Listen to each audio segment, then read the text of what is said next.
Hi, Chuck Etheridge here. Exciting times in English 4322. We are going into week 6, which is good stuff. We are moving through our discussion of writing in the media, and we are talking about writing for social media. Now, a lot of us, our only previous experience with social media might have been personally. I'm on Facebook, I'm on Instagram, I'm on Twitter. We might have followed some politicians, or perhaps organizations or celebrities that we follow. But the social media is a really important part of the way nonprofit agencies get the word out.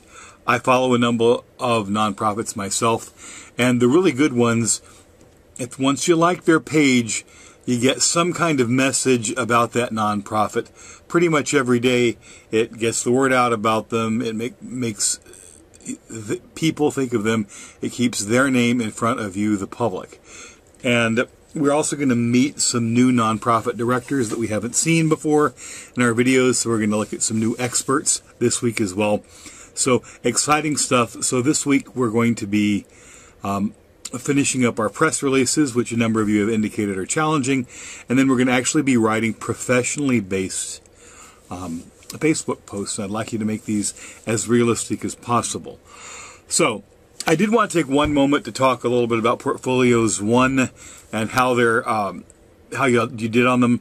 I'm pleased with the work. Nobody has bombed tremendously. Most people have done good to pretty good. Some people have done spectacularly. I wanted to explain a tiny bit about the grading system. So what we're going to do is we're going to go ahead now. We're going to move to our desktop, and then I'm going to call up my grade book. So I've graded all of these, and I just wanted you to see what the grades look like. Obviously, I blacked things out as well. But here is Joe Bob student here.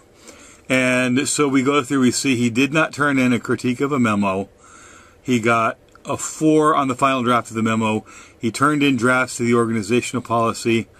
Now remember, everybody who turned in a rough draft of the organizational policy gets a 5 because of an error on my part. So everybody gets free 5 points, which is basically a free A on that as well.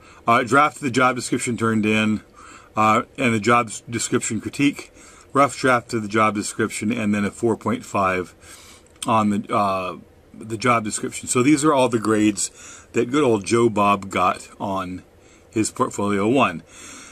So what I do then is I apply a rubric to Joe Bob's work. And you should be, each of you getting one of these as well. And so there are 20 possible points on each of these, and they add up to make 100 points for your final grade as well. So professional responsibility is just a point you get.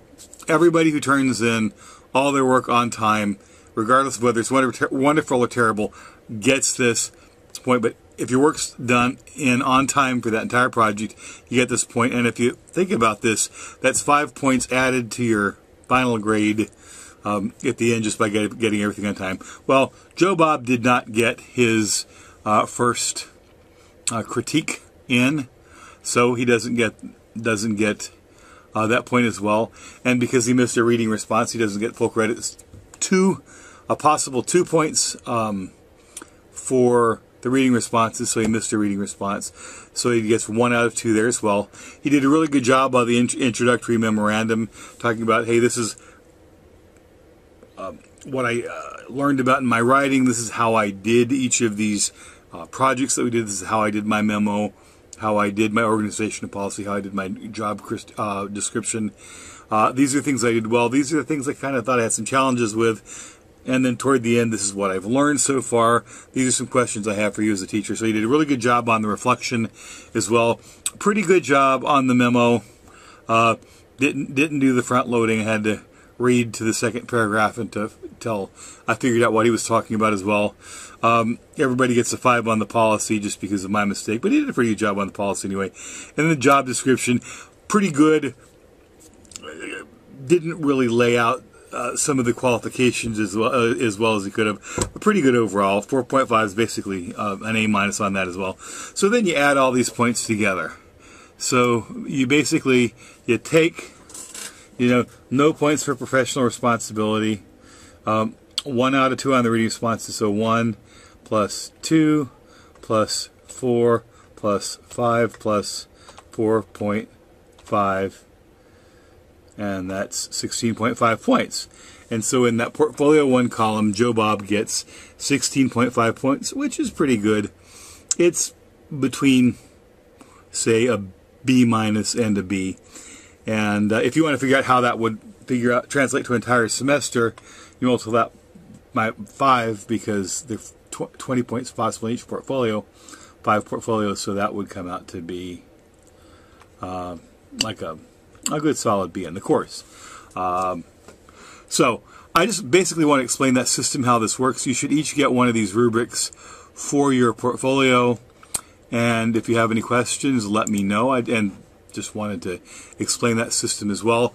But to the business of the week, doing our portfolio, doing our social media posts, finishing up our press releases, and meeting some new nonprofit professionals. So appreciate your time, and I look forward to hearing more of your writing. Thank you. Bye.